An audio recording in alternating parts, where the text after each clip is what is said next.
Hey everyone, in this video I will be breaking down the third and final volume in Grant Morrison's Animal Man run, which covers issues 18 through 26. This volume is a wild, crazy ride, goes to some very weird places, so if you've gotten this far, I'm sure you're on board. Let's dive into it now. Animal Man Volume 3. Animal Man Volume 3, DEUS EX MACHINA, written by Grant Morrison, art by Chaz Truog, Doug Hazlewood, Paris Cullins, Mark Farmer, and Steve Montano. Animal Man Issue 18, At Play in the Fields of the Lord. Picking up where we left off last volume, we are in the baker's home. Ellen and Buddy are talking to James Highwater. James Highwater's legs are back, no longer phasing out of existence. They give James some water to drink. Highwater then explains all of the mysteries he has been chasing. He doesn't know what has been happening to him. He doesn't remember much of his past. He explains how he went to Arkham Asylum and he met Psycho Pirate, who eventually led him here to Animal Man. James has a map of Arizona on him with a place circled on it, something he discovered. He thinks answers lie there, and he wants Animal Man to go with him to investigate. Buddy talks with his wife privately in the other room. He tells her that he believes that James Highwater's experiences are connected to what he saw when he encountered the yellow aliens in Africa. Therefore, he feels like he must go with this man, as answers may lie there with him in Arizona. So Buddy, he says bye to his wife and kids, and he heads off with James. James and Buddy go to the Arizona desert. They climb something called a mesa, which is like an isolated, flat-topped hill with steep sides. On top of that hill there in the Arizona desert, they find some peyote buttons. Peyote is a hallucinogenic drug, often used in Native American rituals. James and Buddy are reluctant to take this mysterious, random peyote they found here, but they figure it may be tied to their destiny, and it may give them the answers they need. So they take the drug, and after a while, they start tripping hard. They see the skies open up. They see bright lights, stars, and planets flying all over the place in the desert. As they are tripping from the drug's effects, an animal spirit totem named Foxy starts talking to Buddy. Foxy helps Buddy realize how his powers work. Buddy is personally connected to something called the morphogenetic field. The field is a force carrying the essence of every animal that exists. By being connected to this field, Buddy is connected to every creature that ever existed. With this realization, Buddy learns that he can absorb the powers of animals through the field itself, so he no longer has to be near the animal. Thus, this will make him much more powerful and adaptable. The totem Foxy also reveals the ending of time and space and the death of history that happened as a consequence of the crisis, and that a second crisis is still coming. They also see a whole bunch of other trippy stuff there in the desert. James Highwater sees his animal totem, which is like a large eagle in the sky, and the eagle starts raining eagle blood. Buddy's animal totem, Foxy, has even more to reveal to them, but that will come next issue. Back at the Baker home, it is now September 27th. That was the date the mysterious, alternate version of Buddy Baker we saw last volume was trying to warn Alan and Cliff and the others about, but no one understood the warnings. There is a knock at the Baker door. Ellen opens the front door, and on the other side is the assassin, Mr. Lennox. Mr. Lennox is here to kill them all. Animal Man issue 19, A New Science of Life. Now, we've seen some crazy fourth wall breaking stuff in past issues. Some of it subtly hinted at and some of it more overt. Well, this issue is now going to go full on with the fourth wall breaking craziness. In fact, look at this cover here. Animal Man and James Highwater are speaking to each other directly through the panels. Unseen, Grant Morrison is in his office. He is writing issue 18 of Animal Man, and he is trying to figure out what to write next. What should happen to Animal Man and James Highwater? On the Mesa in Arizona, Buddy Baker and James Highwater are still hallucinating from the peyote. The sky is red. Buddy wonders, why is it red? Buddy hallucinates himself floating in an ocean of blood, and a great whale appears before him. Buddy starts floating towards the whale's eye, and through the whale, he again relives his origin. Animal Man, aka Buddy Baker, received his powers when he was 19 years old. While out hunting with a friend, Roger Denning, Buddy stumbled upon a partially buried alien spacecraft. The spacecraft exploded, and Buddy was incinerated in the blast. This apparent accident was in reality engineered by two yellow alien beings whose motives remain uncertain. These aliens are agents of some unspecified higher power. They rebuilt Buddy Baker's body from scratch. In addition to this reconstruction work, they performed a morphogenetic graft, linking Buddy's spirit to the life field of planet Earth. Like a tribal shaman, assuming the characteristics of an animal totem, Buddy found that he was able to interface with this field. Drawing directly on fundamental evolutionary energies, he learned to adapt specific animal abilities into useful metahuman skills. At Roger Denning's suggestion, Buddy donned a costume to fight crime as Animal Man. Animal Man was inactive for a number of years before recently resuming his superhero career. He now divides his time between membership in the Justice League Europe and the animal rights movement, to which he is passionately committed. Buddy is married to his childhood sweetheart Ellen, and he has two children, Cliff and Maxine. He still remains unaware as to the full extent of his animal abilities. That is how Buddy remembers his origins, but then Buddy sees the other pre-crisis version of himself. That pre-crisis version of Animal Man explains his origins. He says, "A spaceship's radiation gave me powers at the age of 30. I fought crime. I fought aliens. Simple. I was married. I had no kids. The radiation sterilized me. And then they changed everything. They wiped out my life and replaced it with yours. What happens when the continuity changes? What happens to all those lives? Who's responsible? They twist and torture us. They kill us and our billions. For what? For entertainment?" Buddy asks this other Animal Man, who's they? The pre-crisis Animal Man replies, "Our lives are not our own. It's not fair. Wasn't I good enough? And you've taken my place. It's not real anymore. I'm afraid. I'm afraid." Buddy is still confused. And then this other pre-crisis Animal Man disappears. Foxy, the animal totem, tells Buddy, "Do you really want to know the truth? Well then, turn around now, and you will see the secret." Buddy slowly turns around. He turns around and says, "Oh God, oh my God, I can see you!" Buddy is now looking at you, the reader of this comic book, or in the case of this video, the person watching this YouTube video.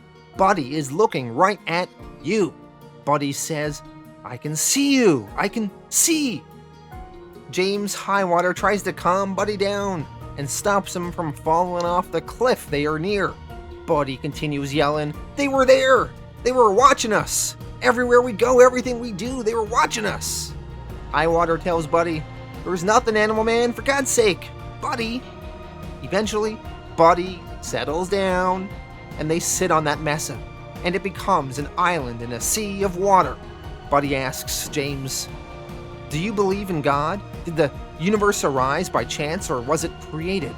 That's what I mean, did someone create us? Are they still creating us now? I saw into another world, and it was worse than this one. It was like I glimpsed heaven, and it wasn't paradise, it was more like hell.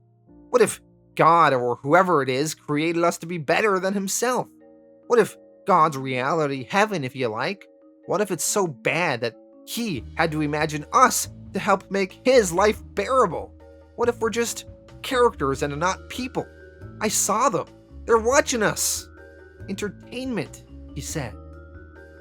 Buddy, he then remembers past issues of the comic book he was in, and he realizes that a number of his memories are not there. He continues and says, why is my life so disconnected? One minute I'm at home, and the next I'm in the Faroe Islands or in Paris, and I think, I remember how I got there, but I don't really know. What Buddy is talking about here is how in a comic book, you're in one place, and then you go to the next panel, and all of a sudden you're in another place. So he's at home, and then all of a sudden, he's in the Faroe Islands. But to Buddy's perception, what happened in between? He didn't actually travel there himself. He just appeared in the next place. The whale then returns and swallows the little island they are on with both of them on it. Buddy, he then finds himself hanging on the outside of the comic panel, and he is super confused, and he's looking at James Highwater inside the comics panel, while he is outside of it. James Highwater, meanwhile, sees his eagle totem return. The eagle totem tells him to take a quantum leap of faith from the mesa they are on. James thinks on it. He sweats. Eventually he does as the eagle told him, and when he does, he falls to his death on the ground below, and the eagle totem mocks him, saying, "That'll teach you not to listen to talking eagles." James Highwater then wakes up. He is fine. He did not actually jump off the cliff there. He is still on top of that mesa at sunrise. He laughs and is surprised and thankful that he and Buddy are fine and still alive. Also, thankfully, their peyote drug trip is finally over. Buddy wakes up now, too, and they both talk. They both learned some things by that trip. Buddy is not sure how much of what he saw was real or fake, though. Buddy now knows, though, he is linked to the morphogenetic field and no longer needs to be close to an animal to absorb its abilities. Buddy and James, they talk some more and they say goodbye to one another. Buddy, he then flies home. Initially, he is in a good mood. He has this new perspective on life and he has more powers. But when he gets home and heads inside his house, he sees Ellen, Cliff, and Maxine are all dead, murdered on the kitchen floor, killed by the assassin, Mr. Lennox. Animal Man issue 20, The Last Enemy. In the coming days, Buddy is a mess of grief. His neighbors, Roger and Tricia Denning, are taking care of him, trading off with other neighbors, the Whittemers. Meanwhile, Mr. Lennox, the assassin that killed Buddy's wife and kids, visits the people who hired him, a consortium of business leaders. Mr. Lennox worries about retaliation from Buddy. He doesn't want to have to deal with any superheroes. His employers are not worried. They have a secret weapon, a robotic armor that they call Bugman. Lennox gets a demonstration of this Bugman armor.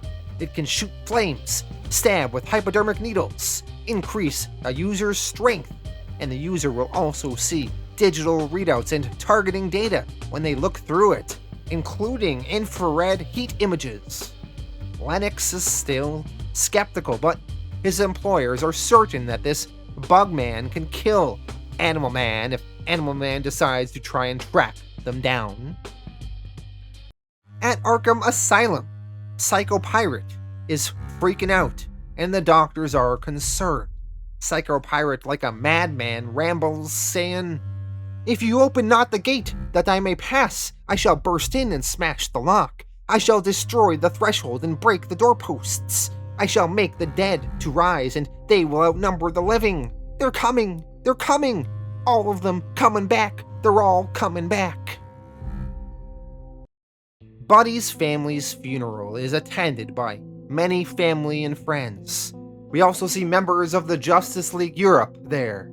There's also Martian Manhunter, Vixen, B'wana Beast, Freedom Beast, and others. and they all give their condolences after the funeral.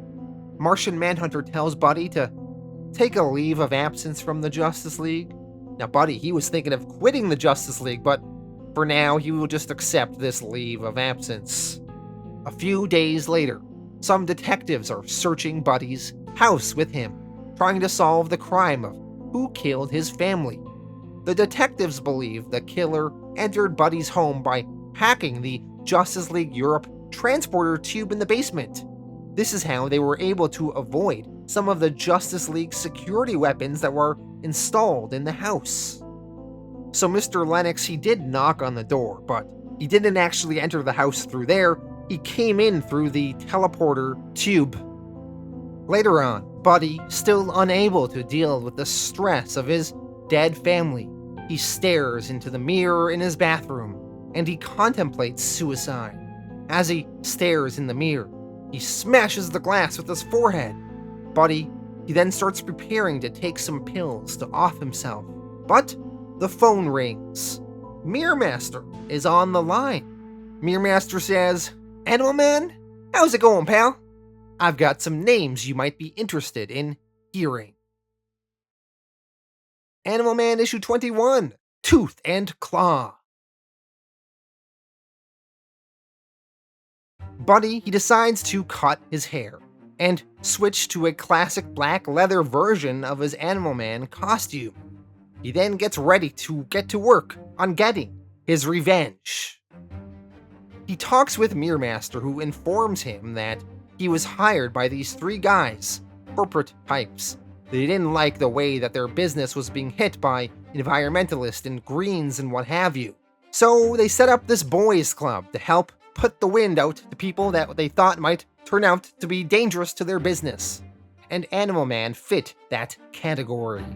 Mirror Master was then hired by these people to frighten Animal Man, but Animal Man would not stop. So these corporate men decided to up their game and to teach him a lesson.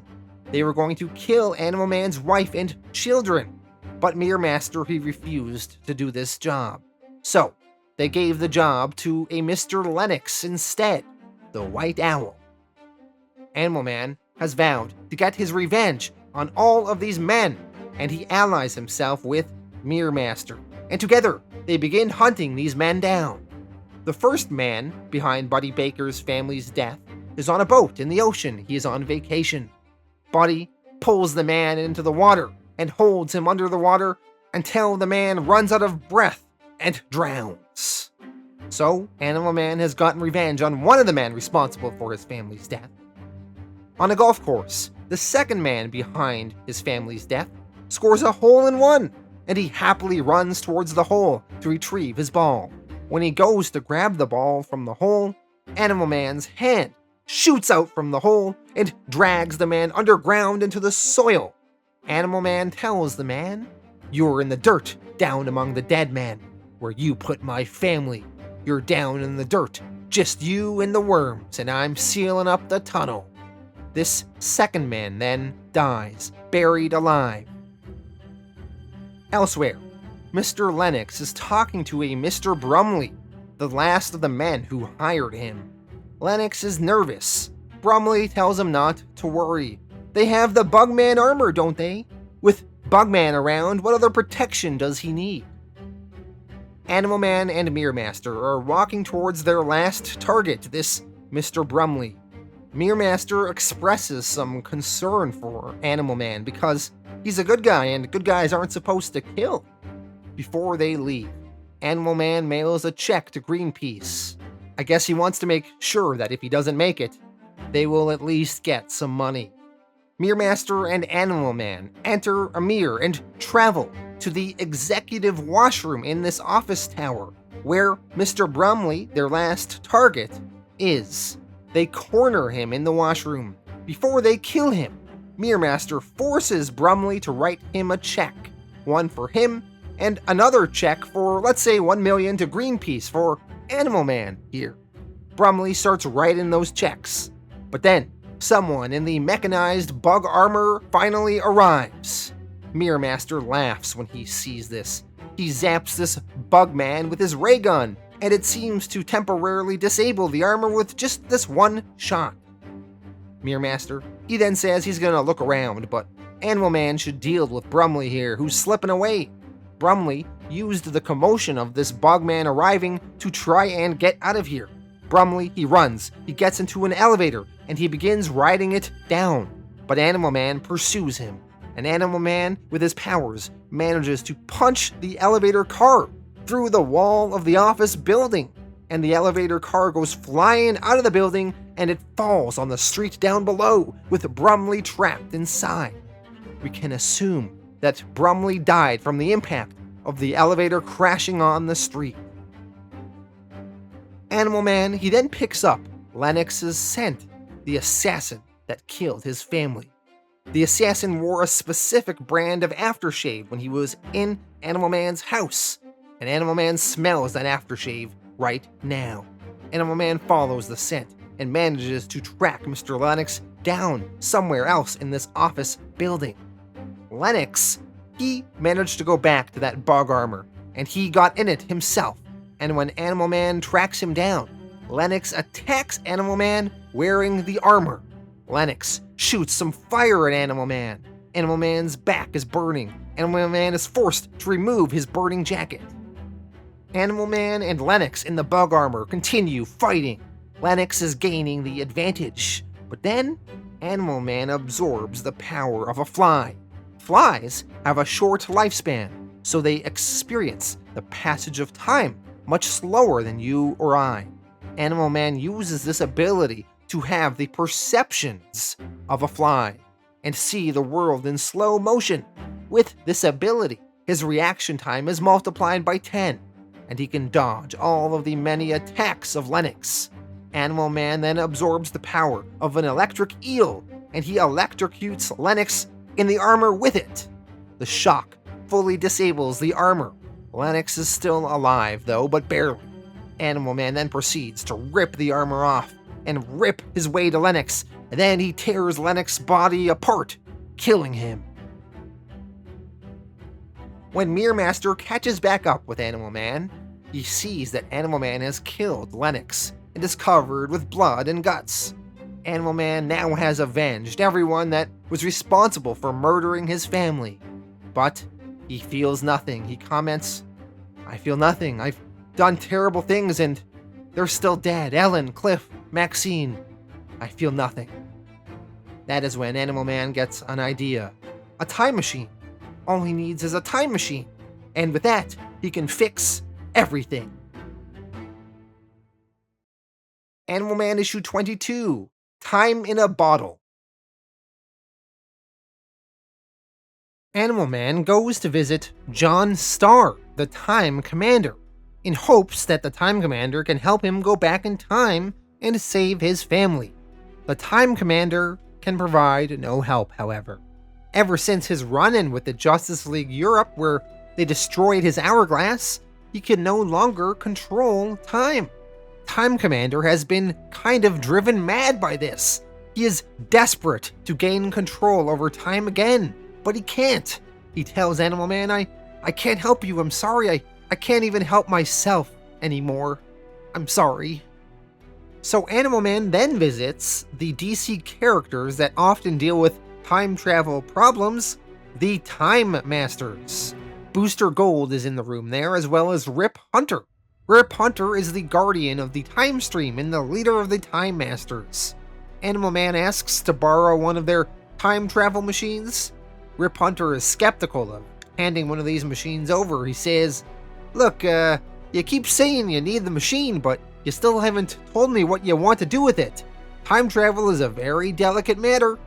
Animal Man doesn't want to say the real reason he wants the machine to try to save his family, so instead he lies, saying, "Well, what's happened is the Time Commander and the Lord of Time have formed an alliance against the Justice League.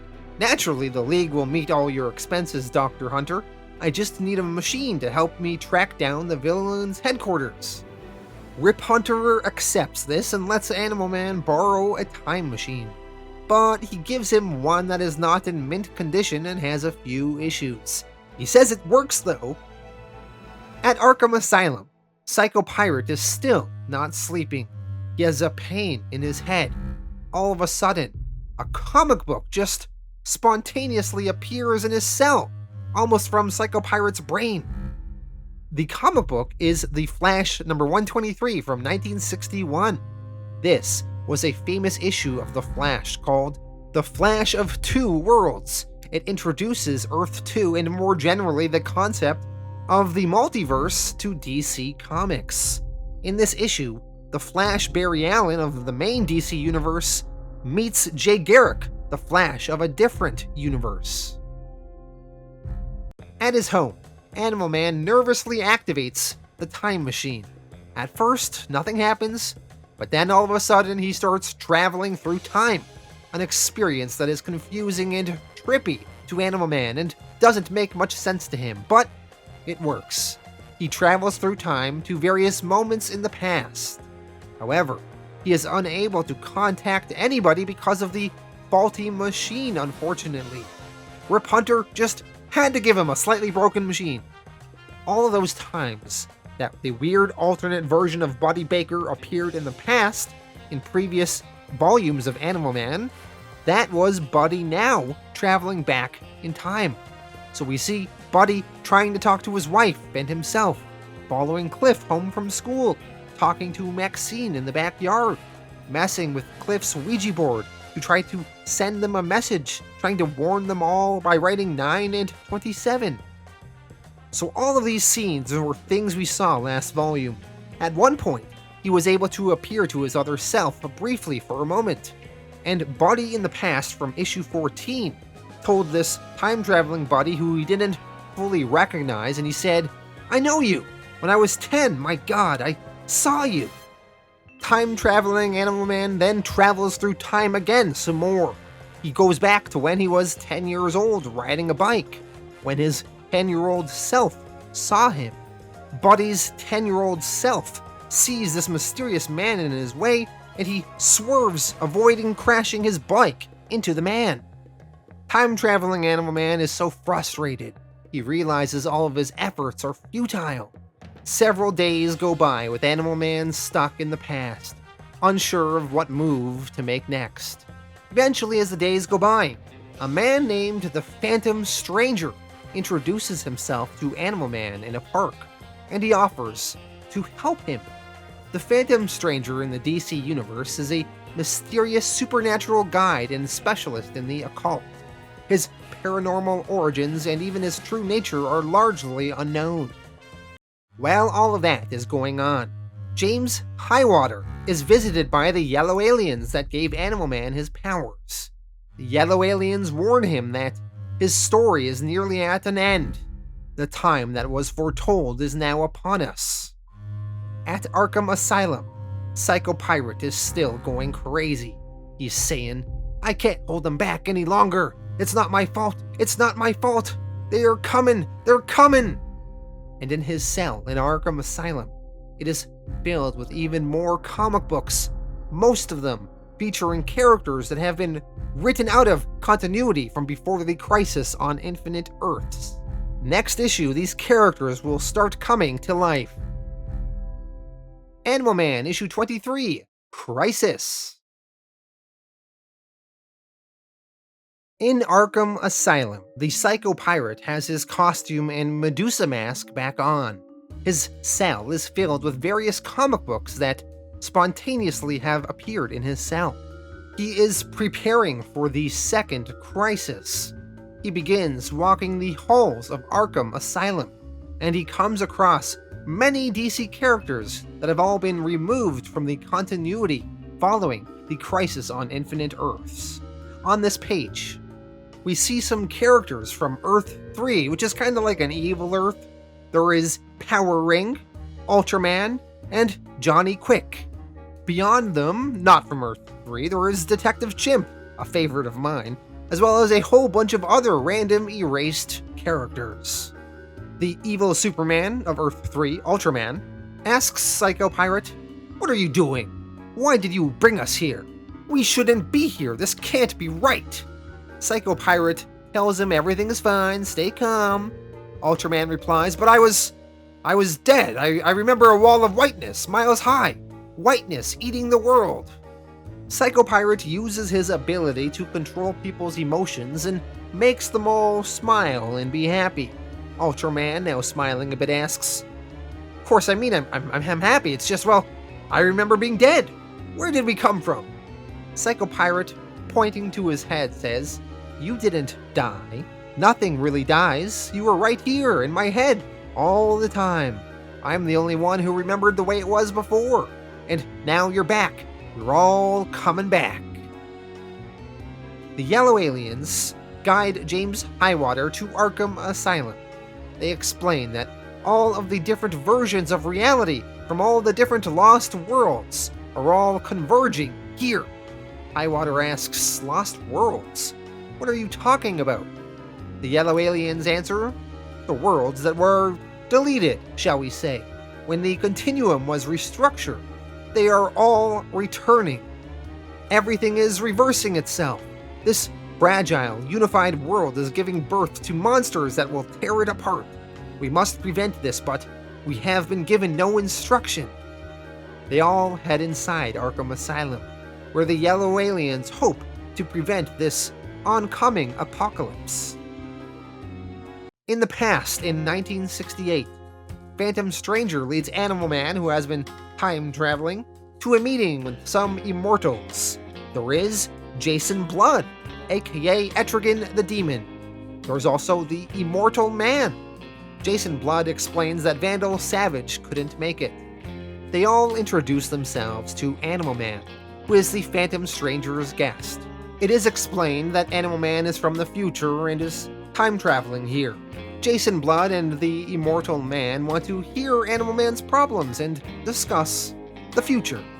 Animal Man explains a little bit about the future, how Ronald Reagan is president and whatnot, and he also explains how he lost his family and how he tried to use a time machine to save them. He also expresses how he has nothing to go back to and he is now better off dead. Immortal Man tells Animal Man, "You can't allow yourself to think that way. You're no use to anyone if you're dead. Life is precious. Every moment of breath is precious." Jason Blood argues, "Death is not interested in your friendship. Death is impartial, irrational. The dead are gone. We, who remain in the world, must continue and make of our time here a heaven or hell."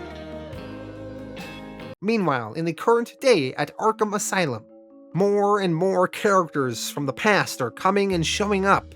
Psychopirate is asking all of their names.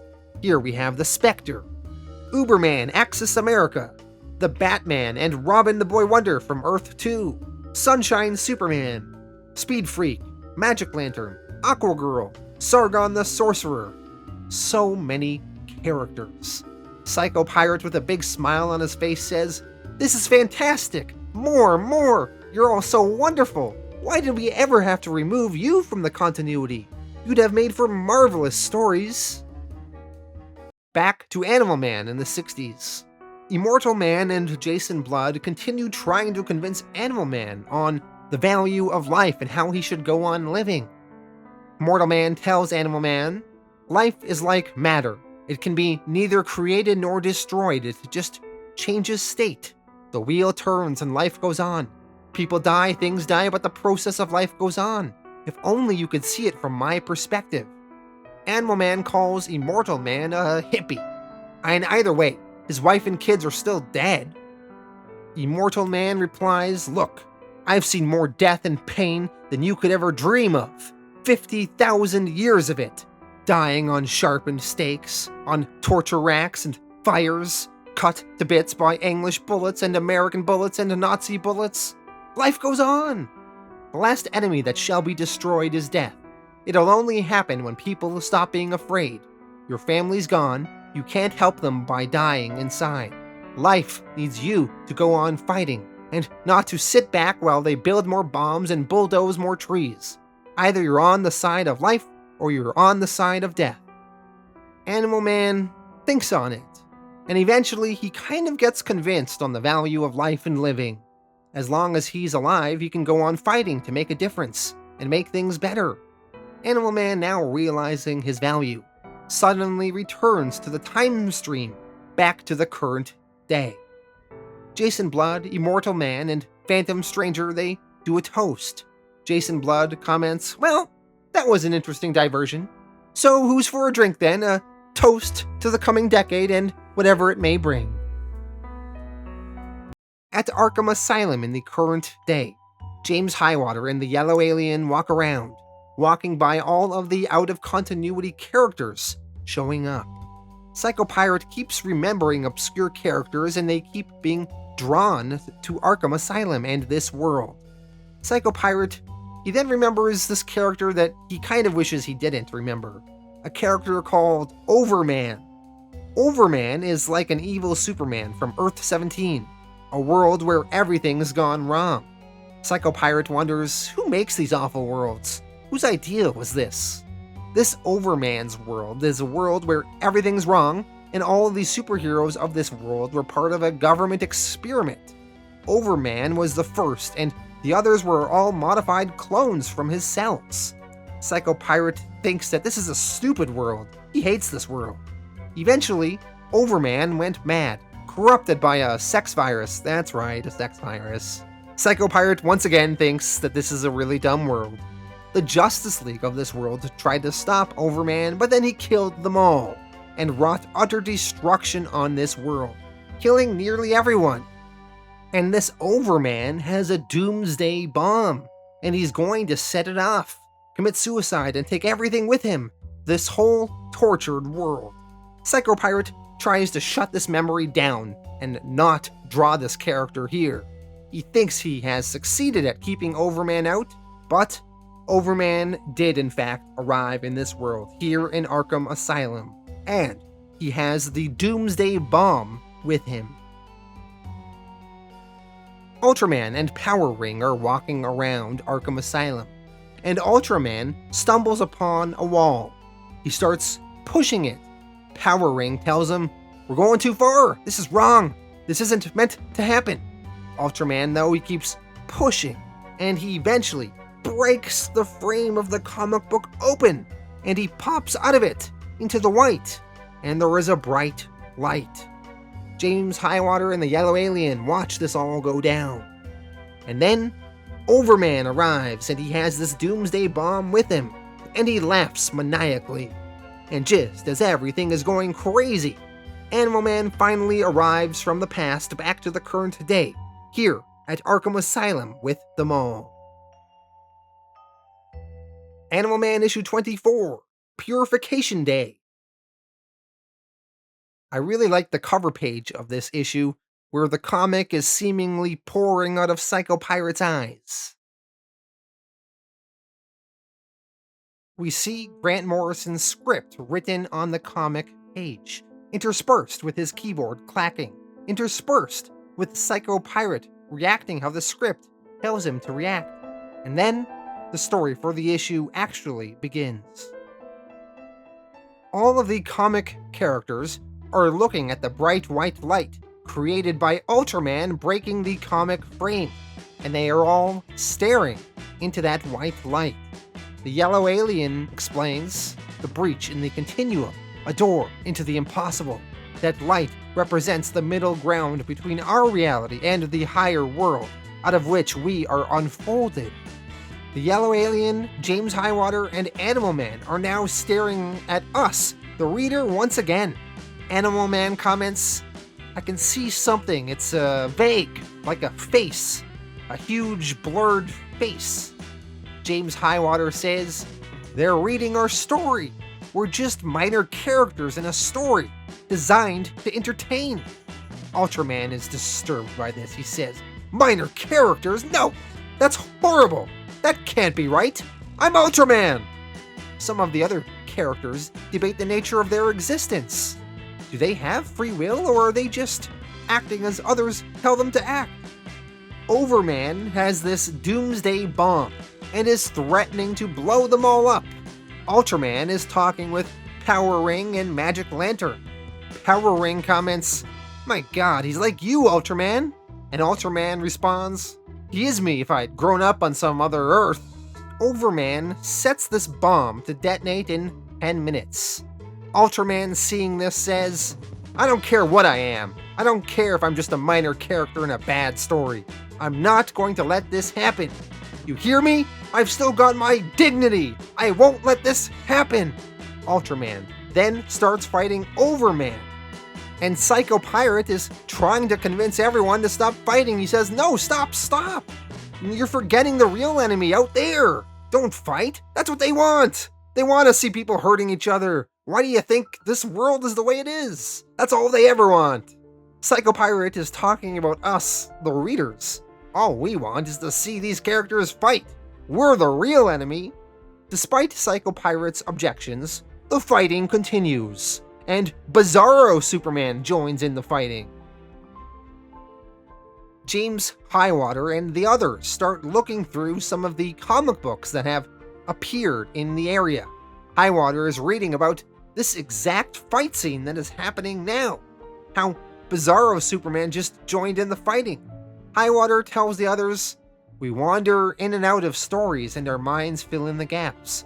We think we have histories and memories, but all we have are brief appearances in the stories of other characters, and every time we're read, we live our time again.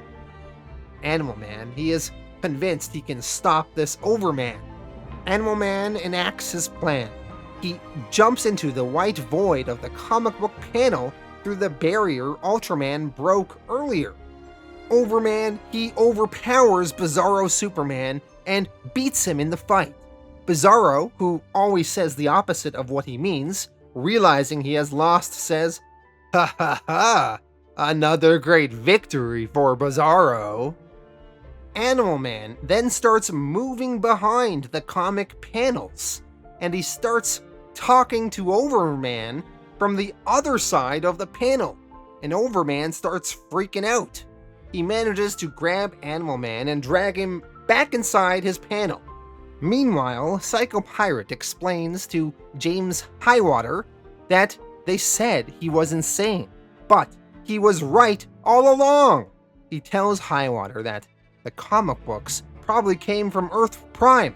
Earth Prime is another word for our world in the DC universe, the real world where we live and where DC comic characters are not real but fictional in books and movies.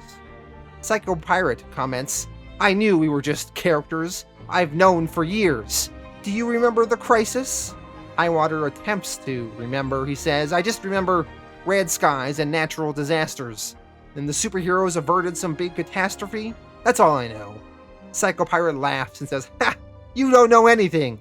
All those worlds wiped out, but I remembered. And now they're all coming back, all of them. And the things will be like they used to be. Total chaos. Isn't it fabulous? Overman and Animal Man fight some more throughout Arkham Asylum. Eventually, Animal Man drags Overman out of the panel once again into the breach, into the white. Overman, once he is in the white of the comic panel, is overwhelmed by the truth of his reality. He is not real, he is just a creation of some sick minds. Animal Man then manages to trap Overman inside of a comic panel while he is on the outside. Overman, trapped in this panel, says, what is this thing? I'm Overman. I killed them all. I killed all the world. Animal Man tells him no. The comic writers of the past made you do it. Don't you understand? They make it all happen. Overman starts pounding on the panel. He wants let out. He says, no, let me out. I'm not like you. I'm real. I'm realistic. This can't happen to me. Let me out. It's not my fault I was created to be this way. Animal Man with Overman trapped inside the comic panel slowly has the panel shrink until Overman is destroyed within it. James Highwater is talking to all of the other returned characters there in Arkham Asylum. He tells them, you're just memories. Memories of old-fashioned characters who don't fit the continuity anymore. You have no control over what happens to you. None of us have. Ultraman asks, well, we have a right to live, just like anyone else. We could fit in. Why couldn't we fit in? What's wrong with us that we had to be killed? Highwater tells them, no, you're wrong. You can all still be seen. We can all still be seen. Our lives are We play it every time someone reads us. We can never die. We outlive our creators. Every time someone reads our stories, we live again. Faced with these facts, the comic characters are still angry and dissatisfied by their plight, but they realize they don't really like it here. All the fun's gone out of this world. Everything used to be bright and now everything is dark. They want to go home. So, they all start disintegrating, and they get absorbed into the Psycho Pirate's Medusa mask spontaneously. The yellow aliens tell James Highwater that he is now to wear the Medusa mask and take the role of mediator between man and the forces of creation. The doomsday bomb that Overman left behind is counting down. It is now at 30 seconds. Psycho Pirate starts freaking out when he sees this. This bomb is gonna blow. Animal Man, he runs over to it though, and he says, "I learned something a long time ago. A piece of advice for when things are going badly. All you have to do is switch it off." And he does, and the bomb is deactivated. This is a callback to issue 6, Birds of Prey, when Hawkman just casually and anticlimactically switched off the life bomb that was threatening the world. With the situation now calming down, in the aftermath of these events, outside of Arkham Asylum, Psycho Pirate begins fading from continuity. He tells Animal Man as he is disappearing, "You know, it's not so bad to be taken out of continuity. It was nice, wasn't it? Nice to see all of those old characters for one last time, just the way I had remembered them. I wish they would have stayed. They made the world more interesting." Inside of Arkham Asylum, now that everything is all normal again, there is a difference. The continuity has been altered slightly. James Highwater has now replaced Roger Hayden as the new Psycho Pirate. Animal Man eventually returns home, and he switches back to his old costume. He asks the yellow aliens, "Look, my family is dead, and I've been through stuff that makes my head whirl. What are we? And if we're just characters in a story, then who makes the stories? Who makes us suffer this way? Who writes the world?" The yellow aliens, with their role now done, though, fade away and don't give any answers. Animal Man yells, "Come back, damn you! I have to know!" After the yellow aliens disappear, Animal Man hears a voice, which leads him to his front door. And when he opens his front door, the world outside has become a surreal landscape. Animal Man issue 25, Monkey Puzzle. In a field somewhere, a monkey finishes typing a work of William Shakespeare's. There is a theory called the Infinite Monkey Theorem that states a monkey hitting keys at random on a typewriter keyboard for an infinite amount of time will almost surely type any given text, including the complete works of William Shakespeare. That is what this scene here is alluding to. Meanwhile, Animal Man is preparing to leave his house and go on a journey through this surreal landscape that looks kind of like a cemetery. He needs to know what is out there. He says bye to his pet dog and cat, says he will be back soon, and then he heads on his way. As Animal Man walks through the cemetery, there are several memorials for extinct species such as a T-Rex, a saber-toothed tiger, a dodo bird, etc. Eventually, a man wearing a pink jester's costume introduces himself. His name is the Merry Man. The Merry Man welcomes Animal Man to Comic Book Limbo, which is where they are. He says he is surprised as he didn't think Animal Man would be back so soon. Animal Man, confused, says that he's never been here. The Merry Man explains, "Of course you have, you just don't remember. No one remembers Limbo once they've left it." Merry Man then says, "See, this is where all the old characters end up. The ones nobody cares about anymore. You know, the dumb ones, the old-fashioned ones." Merry Man then introduces Animal Man to his friends, the other members of a group called the Inferior Five. There is Dumb Bunny, Blimp, White Feather, and Awkward Man. These are clearly not the kind of characters that are going to be published in comics every month. They would show up maybe once every decade or so. In the meantime, though, they are in this comic book at limbo. Elsewhere, the monkey in the field from the beginning of this issue is typing out this very issue of Animal Man, issue 25, when the monkey suddenly grabs his chest and keels over. Back to Animal Man. Him and the Inferior 5 are talking things over. They are talking beside an outdated version of the Joker Mobile, a vehicle that has not shown up in comics for quite some time. Awkward Man senses that the monkey in the field is dying. He's keeled over now. Animal Man asks about the monkey, and Merry Man tells him that it's just a monkey that used to be famous, but now no one is allowed to say his name anymore. He just sits on a hill, writing. He did the complete works of Shakespeare purely at random. There is a legend that one day he will write them all out of limbo. Animal Man asks Merry Man how he got out of limbo previously. Merry Man answers that he was written out. He doesn't know how it works, it just does. In fact, he thinks the Inferior 5 must be due for release any day now. They could even do a serious. Dumb Bunny here could be used to make a feminist statement of some sort. Dumb Bunny scoffs at this idea. Animal Man asks if someone is writing them now, then who killed his family? Merry Man doesn't have any answers, but tells Animal Man to try the City of Formation. He may get answers there. But first, he thinks they should find that monkey on the hill. So the Inferior 5 and Animal Man continue walking through comic book limbo, and they arrive at a shantytown filled with tons of other forgotten characters, all desperate to get out.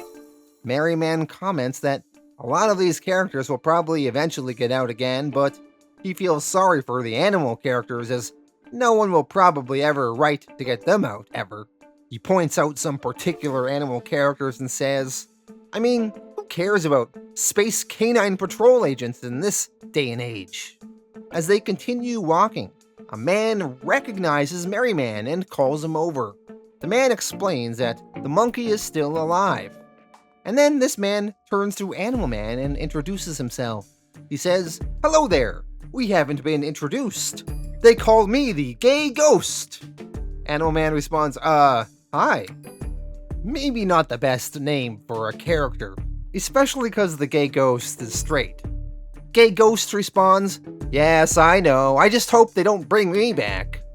Merry Man with the monkey in his arms gives it to Animal Man.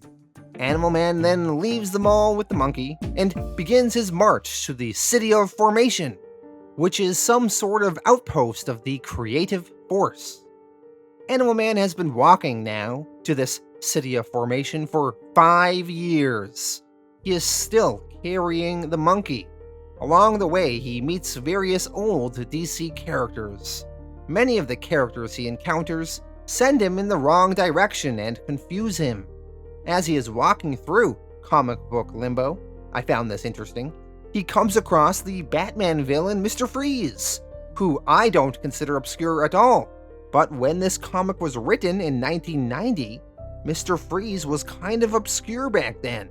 It wasn't until the 1992 Batman the Animated Series when Mr. Freeze was rebooted and the character was taken more seriously and considered an all-time classic villain and started showing up in comics more frequently. Anyway, Animal Man walks through the snow and sees Mr. Freeze. He asks him, Who is that? Who are you? Mr. Freeze replies, Well, who do I look like, for God's sake? Don't you know me? I'm Mr. Freeze. Anyone can see that. I'm Mr. Freeze. What's the matter? Has everyone forgotten me already? It's ridiculous. I was one of Batman's greatest foes. I shouldn't be here at all. Animal Man asks for directions and heads on. Animal Man keeps walking and eventually he winds back up at his own house from which he initially left. So he kind of just traveled in a circle. Inside his house, his pets have died, and the monkey he has been carrying is also long dead. Animal Man notices that the monkey he has been carrying has a script clutched in his dead hand. Animal Man removes the script and reads it. It is the script to this very issue of Animal Man issue 25. Animal Man reads the ending and follows the directions. They lead him to create a small skeleton key out of paper. He then steps outside into his backyard and opens a gate with that special skeleton key. He walks some more, and after wandering the streets, he finally arrives at his final destination. A door opens, and Grant Morrison was the one that opened it, the writer of this comic, and he says, "Hi, I've been waiting for you. I'm Grant. You coming in?" Animal Man issue 26, DEUS EX MACHINA. This is the final issue in Grant Morrison's Animal Man run. Grant Morrison invites Animal Man into his home. Animal Man asks who he is. Morrison answers, "Me. I'm the evil mastermind behind the scenes. I'm the wicked puppeteer who pulls the strings and makes you dance. I'm your writer." Animal Man asks him if he created the yellow aliens. Morrison says that he didn't, he just rescued them from obscurity and put them to work for him. He also didn't create Animal Man or his family. Morrison shows Animal Man his computer screen and explains that he can make Animal Man do anything he wants. He could even make Animal Man hate his family or even forget they ever existed. Morrison, he then begins to trail off and tell Animal Man about an imaginary friend he had growing up named Foxy, which was the name of Animal Man's animal totem we saw in issue 18. Animal Man, though, interrupts Morrison and says, "Hey, you don't control me." Animal Man, he then rages at Morrison and calls him a murderer. He then grabs Morrison and throws him through a window, seemingly killing him. Morrison is fine, though, and appears behind Animal Man. Morrison tells Animal Man that he just made him do that. Morrison says, "I thought we needed some action at the start of the story just to keep people interested. You can't hurt me." Morrison shows Animal Man the comic books that he wrote on his life. Animal Man starts flipping through them. He finds the issue where his family was killed. Animal Man asks, "Why did you kill them? Do you know what you've done to me?" Morrison replies, "Of course I know. I wrote your grief and your rage and your acceptance. It added drama. All stories need drama, and it's easy to get a cheap emotional shock by killing popular characters." Animal Man argues that that isn't fair. Morrison says that life is not fair. He had a pet cat that he had to put to sleep recently, and that wasn't fair, but he has no one to complain to. Morrison tells Animal Man that the comic world is much simpler because there's no problem that can't be solved by some idiot in tights. Animal Man notices some Doom Patrol comics lying around. He asks Morrison if he writes Doom Patrol too. Morrison answers that he does, but they don't know. Animal Man asks if Morrison writes everything. Morrison replies, "Don't be ridiculous. If I wrote everything, I'd never sleep. I only write a couple of comics and you're one of my characters. Other writers are responsible for their own characters." They then go for a walk by a river. Morrison explains that he comes and walks here whenever he has writer's block and doesn't know what to say. Animal Man asks him, "So, am I real or what?" Morrison answers, "Of course you're real. We wouldn't be here talking if you weren't real. You existed long before I wrote about you, and if you're lucky, you'll still be young when I'm old or dead." As they stand by the river, Animal Man comments how gray the world is here. He tells Morrison that his world must be terrible without superheroes. Morrison responds, "We get by. If he wants superheroes, though, he can make superheroes." All of a sudden, 5 brightly colored superheroes pop out onto the page out of the water, and they explode in the sky in some red fireworks. Morrison says he only added those characters to make the story more interesting to draw right now. Animal Man says that this is a terribly haphazard way to write a story. He says that he thinks Morrison isn't a very good writer. He himself has just been kind of wandering through a series of unconnected events with everyone telling him that it's all connected. Morrison then admits on his own writing, "Yeah, well, that's the trouble with my stories. They always seem to build up to something that never actually happens. That's the trouble with my life, too." Animal Man continues ranting, saying, "If these are my stories you've been telling, If I'm the star of this comic book, then why am I always on the sidelines? Why am I always just an observer? Morrison says, life doesn't have plots and subplots, it's just a big collection of loose ends and dangling threads that never get explained. Animal Man, really complaining about Morrison's writing, says, listen, where I come from, we expect real stories. I'm getting sick of these pseudo-existential narratives. I love how Animal Man is telling Morrison himself what a lot of people are often annoyed about with Morrison's writing. Morrison tells Animal Man if he is unhappy with the way he writes his life, well, maybe the next writer will do a better job. Animal Man is confused. Morrison explains that this is his last issue on Animal Man. Someone else will be writing his life soon. They might play it safe and write you a straight action hero who fights animal-inspired villains every issue. They might do the obvious and go for shock and turn you into a meat eater or something. I don't know. Animal Man starts to freak out a bit and says, well, he's a vegetarian. He's not going to eat meat. Morrison corrects him and tells him that you're only a vegetarian because I wrote you that way because I'm a vegetarian. They then discuss animal rights issues for a while. Morrison explains that Animal Man only cares about animal rights issues because he himself cares about animal rights issues, and he wrote Animal Man to care about those issues too. He uses the book to draw attention to issues he cares about. Animal Man asks Morrison, look, if you can do anything, can you bring my family back? Morrison answers, sorry, it wouldn't be realistic if I were to do that. Animal Man then throws his hands up in the air in frustration and says, well, why can't you just say, I don't know, say it was all a dream or something? Why can't I just wake up? Morrison replies, well, that would be a cop-out if I were to do that. Morrison then grows bored and decides that this issue has way too much talking. It's time for a fight scene. He then creates a couple of villains for Animal Man to battle. And while Animal Man is fighting these two villains in the background, Morrison is talking to us, the reader, and is thanking his editor and other people that worked on the book as well as the readers. He also tells anyone who cares about animal abuse issues to join PETA. Animal Man in the background has collapsed in a pool of blood after his fight with these villains.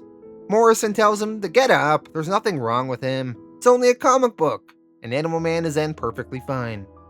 Animal Man, he is furious and tells Morrison, this is not only a comic book, this is my life! It's my life, you bastard! Morrison begins talking about his cat that died recently and how, even though it was an anguishing experience, he realized that he could use those feelings in his Animal Man writing. He says, we'll stop at nothing, you see. All the suffering and the death and the pain in your world is entertainment for us. Why does blood and torture and anguish still excite us? We thought that by making your world more violent, we would make it more realistic, more adult. God help us if that's what it means. Maybe for once we could try to be kind. Look, I'm out of space, out of time, and I haven't said anything worthwhile, nothing left to say. Go home, buddy. Morrison tells Animal Man to go home and forget that they ever met. Animal Man is all of a sudden on his couch in his living room in his home. The doorbell rings. He answers it, and at the door is Ellen, Maxine, and Cliff, his family alive again. Ellen says she forgot her keys. Animal Man then says to her, Ellen, I must have been asleep. I thought, oh Ellen, I had the most terrible dream.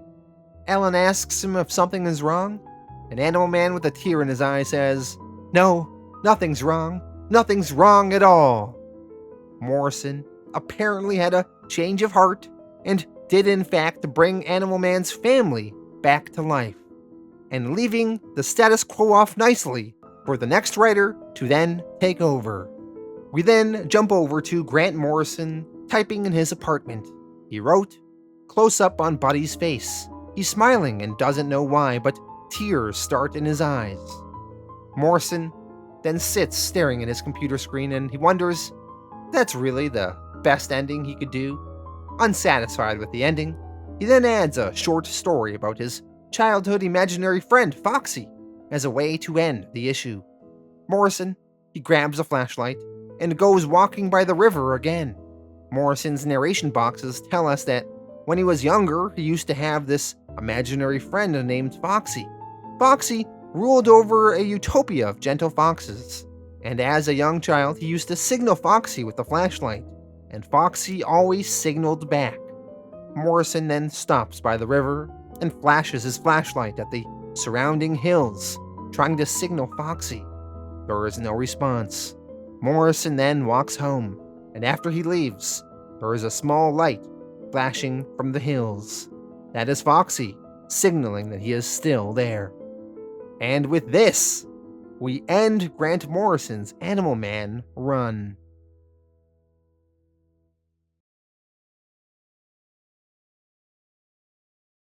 Alright, so that was the conclusion of Grant Morrison's Animal Man run. And what a crazy run it was, especially this last volume. It's not really a superhero book as much as some sort of greater piece dissecting the art of comic books and continuity and storylines and how writers affect their work and all that craziness. So, it's really much more than typical superhero fare. It may not be everyone's cup of tea, but it is very interesting to go through.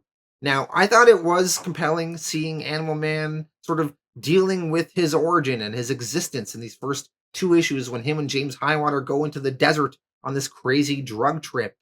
And then when we had the end of the storyline, Animal Man's family die, that was really shocking. And it seemed like those deaths were going to stick. And it was craziness to have Animal Man without his family. That would really mess with him. And then we see him go on a quest for revenge after that. And then once he gets his revenge, which was very entertaining, he then tries to deal with time. Maybe he can save his family by messing with time. And then the book goes really crazy, where we have all of these characters from DC's past coming face to face with their own existence and creation, which kind of leads to some humorous moments. Then we have Animal Man meeting Grant Morrison, the writer of the book, while meeting him within the book itself. And there was some great moments there with Morrison talking about how his own biases and influences affect how he writes Animal Man and his life within the book. And Animal Man reacting and engaging in this conversation is something very unique to see explored.